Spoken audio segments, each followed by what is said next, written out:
Quando eu vi sobre Daybreak pela primeira vez, que eu li a sinopse, eu falei, gente, não vai dar certo.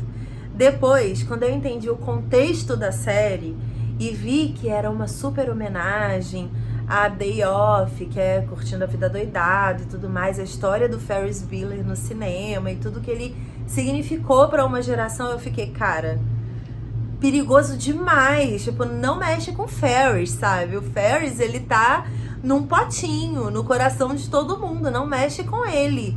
Só que depois de hoje, depois de ter conversado com todos os produtores da série, com o criador da série, com o elenco inteiro, de ter assistido o painel deles na Comic Con e de ter assistido o primeiro episódio junto com eles, com os atores, gente, Daybreak virou minha nova série favorita da Netflix. Eu estou completamente vendida. Encaixe aqui uma abertura de contextão. Fala, meu povo, diretamente de Nova York. Estou aqui. Estou aqui nessa sexta-feira chuvosa, ainda é sexta-feira enquanto estou gravando. Não sei que horas vocês verão esse vídeo, mas ainda é sexta-feira, dia 4 de outubro por aqui. Então tá valendo essa data e esse horário, né, gente? Sim. Hoje, sexta-feira, é dia de contextão aqui no canal. Não tivemos o nosso habitual contextão gravado com um convidado, mas teremos eu aqui explicando pra vocês por que é tão especial ter conhecido mais de perto a galera que estava envolvida na produção da série Daybreak, que chega na Netflix no dia 24 de outubro, no Brasil, aqui nos Estados Unidos, enfim, nos mais de 190 países que a Netflix está atuando. Cara, eu tava muito cética com essa série, vou ser muito sincera pra vocês. A premissa, pra quem não conhece, é o seguinte: você tem um menino chamado Josh, pra quem não sabe, Daybreak é uma HQ.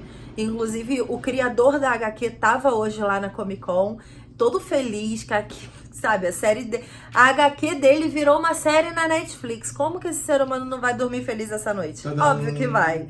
Ele fez uma HQ que a premissa dele era basicamente assim: apocalipse, e o Josh, que é o protagonista, ele conversa com as pessoas. Então era uma parada meio Deadpool, quebrando a quarta parede o tempo todo, ele falando sobre os sentimentos dele e tudo que ele tava achando que tava acontecendo na vida dele por conta do apocalipse.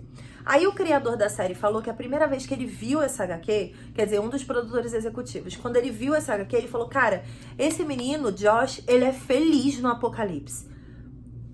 Por quê? Assim começou a análise dele para criar a série. É da onde surgiu o interesse dele para desenvolver essa série.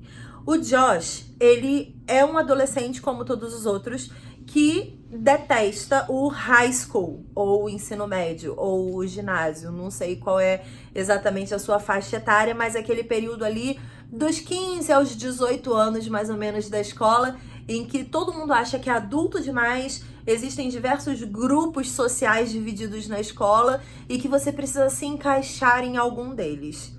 E a grande piada do começo da história é que o Josh é um menino que se muda de Toronto, do Canadá, para uma cidadezinha no interior dos Estados Unidos, e ele acaba vivendo ali um processo de adaptação escolar em que ele conhece a Sam, que é uma menina que se considera legal, e ela não tá encaixada, ela não tá inserida em nenhum grupo social. Então ela não tá no grupo dos esportistas, nem dos nerds, nem dos esquisitões, nem dos populares. Ela só é uma menina interessada. É como ela se define. Ela é interessada pela vida, pelas coisas, e por conta disso, o diretor da escola sempre utiliza ela para apresentar a escola e meio que ser a RH da escola. Porque quando ela conhece os alunos novos, como ela é uma menina interessada, que não pertence a grupo nenhum, ela é a pessoa que meio que define qual grupo que aquela pessoa tem que se encaixar. Então ela ajuda as pessoas que estão chegando na escola. E aí quando ela recebe o Josh, ela começa a fazer algumas perguntas pra ele, que é meio que ela tentando entender quem ele é. E ele fala assim, tipo, tá, e aí, qual grupo você acha que eu pertenço? Aí ela fala que ele é meio indefinido, que inicialmente ele só desperta o interesse dela. Ela não sabe exatamente em qual grupo ele se encaixa. E essa é a grande piada do Josh. Ele é um menino muito diferente, que ele não tem nada muito especial. Ele é literalmente um menino comum. Então ele não se encaixa em nenhum grupo ali do básico do high school, do básico da escola. E a grande graça dessa história é que acontece um apocalipse, e aí vocês vão ver a série como isso se desenvolve, em que eles basicamente ficam sozinhos ali naquela cidadezinha, os adolescentes, os mais jovens, e eles têm que desenvolver e criar uma nova sociedade a partir do ponto de vista deles. E aí eu bati um papo hoje com todos os atores e com os produtores, isso inclusive vai estar melhor escrito lá no nosso site depois, ao longo da próxima semana. Vão ter vários posts contando tudo pra vocês. Então se você não conhece o nosso site, é o coxinhanerd.com.br. Eu queria só ressaltar algumas coisas que eu ouvi hoje, que eu fiquei muito feliz e que me fez ficar verdadeiramente assim apaixonada por essa história, apaixonada por essa série. Eu assisti o primeiro episódio com eles, como eu falei, e no primeiro episódio você sente a grande homenagem que existe nessa história para o personagem Ferris Bueller e para o filme Curtindo a Vida Doidado. Eu sei que inicialmente, para quem é muito fã de determinados conteúdos, isso soa um pouco perigoso, como eu senti no início também. Você olha e fala assim, meu Deus do céu, como que você vai quebrar a quarta parede com o personagem, o nome do personagem é Josh Wheeler, e aí você lembra muito de Ferris Bueller, então tem muita referência, assim, que você vai, enfim, inevitavelmente comparar. Só que o Matthew Broderick, que é o Ferris Bueller, ele está na série.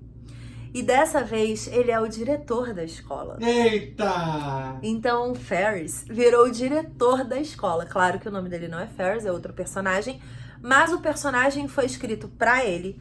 Os produtores da série disseram que no momento que eles pensaram na adaptação de Daybreak, no momento que eles se apaixonaram pelo personagem do Josh, eles falaram, cara, eu me apaixonei por esse personagem porque ele é Ferris Bueller, entendeu? Ele tem essa veia Ferris já, a forma de ver a vida, a forma de encarar o mundo, a forma de viver, ele é um Ferris moderno. Então, por que não? E aí eles escreveram o personagem do diretor da escola pro Matthew, convidaram ele pra fazer e ele falou, tá bom.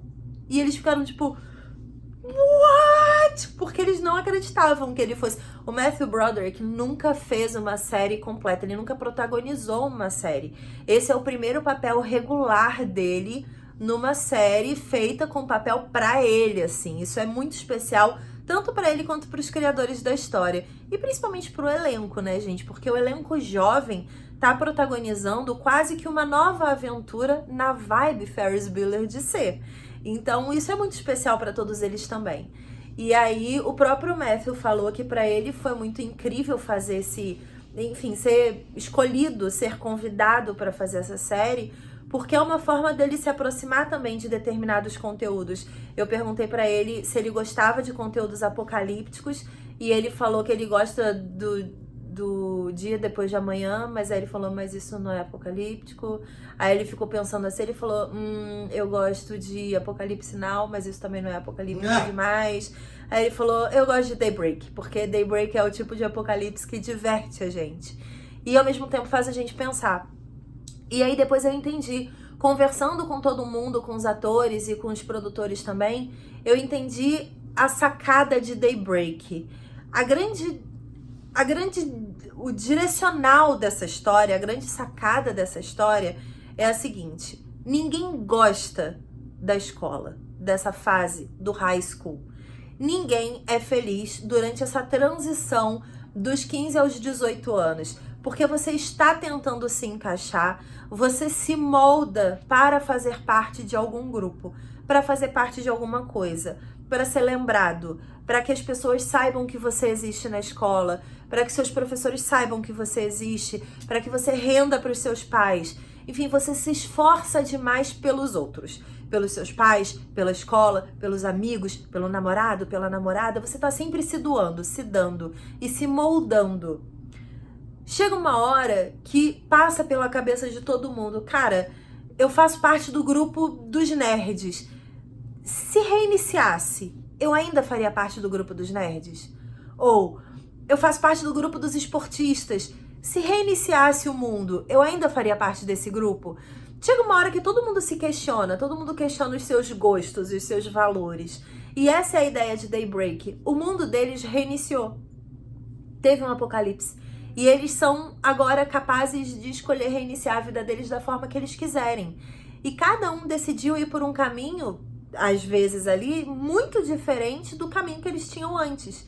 E a contação de história de Daybreak é exatamente essa. A gente vê a introdução da história, depois a gente conhece os personagens já no período pós-apocalíptico. A gente só conhece de verdade o Josh e a Sam no início. Mas a gente conhece esse restante do elenco da série só no universo pós-apocalíptico. E cada vez que um personagem é apresentado no universo pós-apocalíptico e a gente vê como ele é, a gente tem o flashback do período da escola para entender como ele era antes. E nem sempre condiz. Nem sempre o cara que era, por exemplo, o que fazia o bullying na escola, lá no pós-apocalíptico, não necessariamente ele vai estar como um bully, fazendo bullying em alguém, ou maltratando, ou sendo um vilão. Então isso é muito legal. E aí eu perguntei para um dos produtores da série se eles acham que esse universo pós-apocalíptico de Daybreak lembra um pouquinho a nossa vida adulta. Porque quando a gente chega na vida adulta, a gente fala assim, sabe de uma coisa? Eu não sou obrigada, entendeu? A ficar saindo toda sexta-feira à noite pra encher a cara com esse povo que eu nem sou amigo mais. Eu não sou obrigado a ficar fingindo que eu gosto disso ou daquilo só pra agradar meia dúzia de gato pingado. Quem paga minhas contas sou eu, quem acorda cedo sou eu, então eu vou fazer só o que eu quiser da minha vida mesmo. E aí ele falou que sim, que é isso, sabe? Daybreak é um momento em que os adolescentes chegam a uma conclusão de amadurecimento que às vezes a gente só chega lá pelos 30, 40 anos, de que eles realmente não são obrigados a seguir nenhuma daquelas doutrinas que eles estavam acostumados, nenhum daqueles grupos, e eles podem escolher seguir a própria vida deles, sendo quem eles são na essência, sem vergonha, sem esconder nada, simplesmente fugindo de todos os estereótipos. Então sim, Daybreak é quase como uma crítica social a essa vida maquiada que os jovens são obrigados a viver durante 10, 15 anos. Olha o tempo perdido tentando ser alguém que você não é de verdade.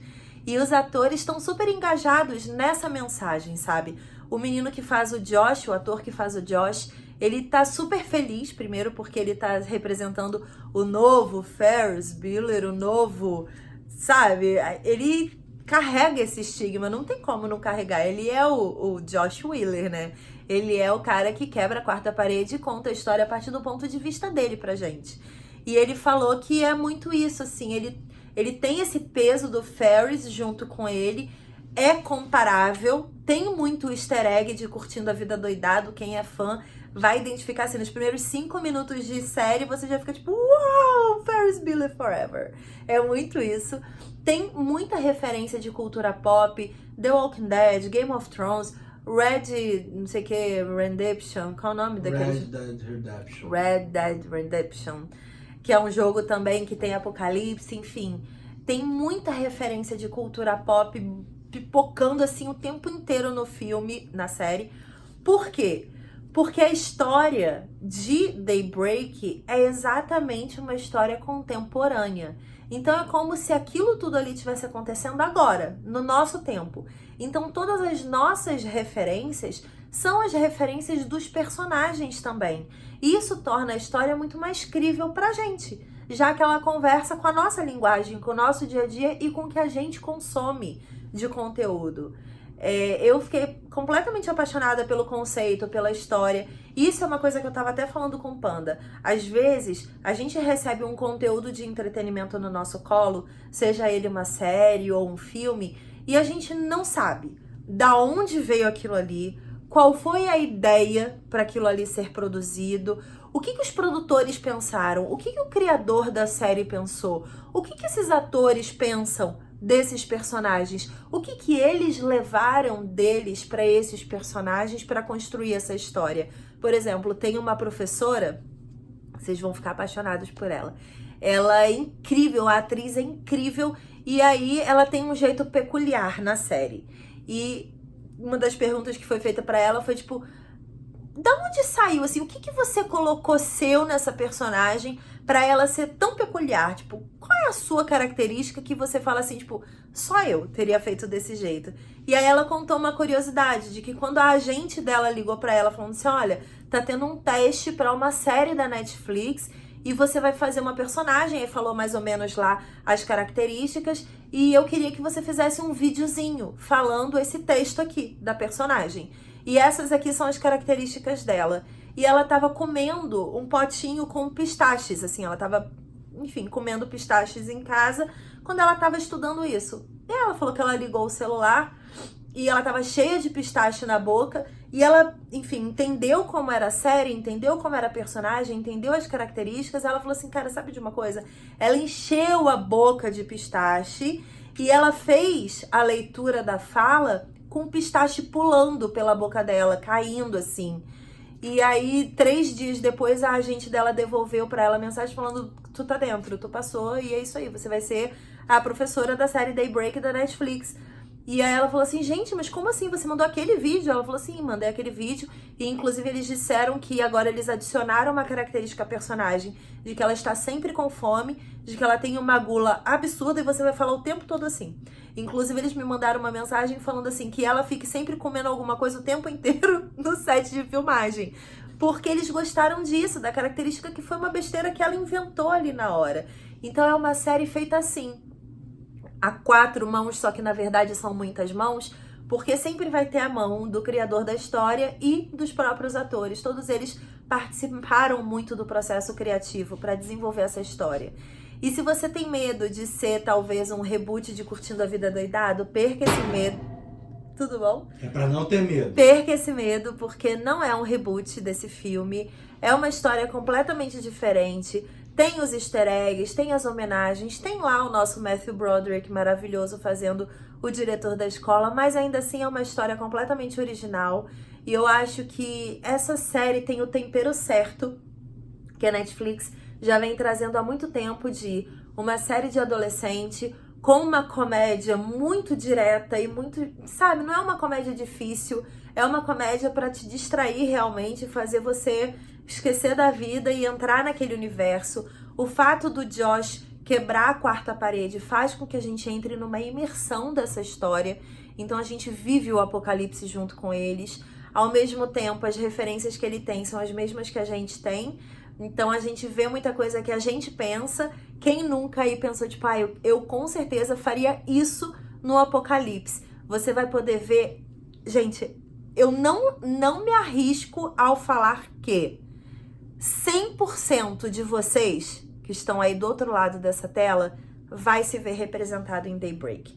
Porque tem gente de todos os estilos. Tem a pessoa que pensa em se proteger dos pés à cabeça, tem a pessoa que pensa em ser um vilão, tem a pessoa que pensa que vai matar todo mundo, tem a pessoa que pensa que vai fazer todos os estoques de mantimentos dentro de casa e isso vai salvar a vida dela.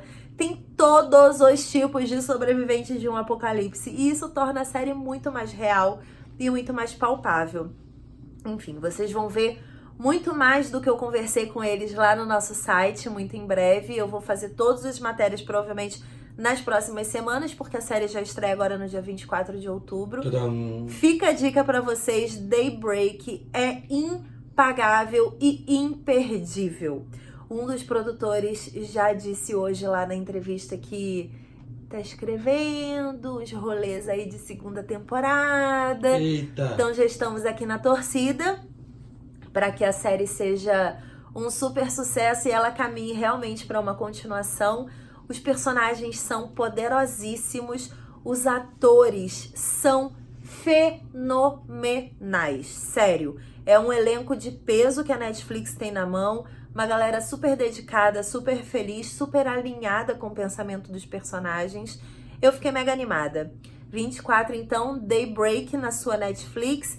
Obrigada, Netflix, pelo convite. Eu fiquei muito honrada de ter participado dessa entrevista, de ter ido ao painel de Daybreak aqui na New York Comic Con. Fiquei muito feliz de verdade. Espero que isso se repita mais vezes, mais entrevistas e mais conteúdos exclusivos para a galera aqui do Coxinha Nerd. Eu espero que vocês estejam gostando. Lembrando que lá no canal da Ingresso.com tá rolando live e vídeo todos os dias sobre a New York sobre a New York Comic Con. Então, obrigada a todo mundo que tá acompanhando a nossa cobertura no Instagram, no YouTube, em todos os lugares. Beijo e até a próxima. Tchau!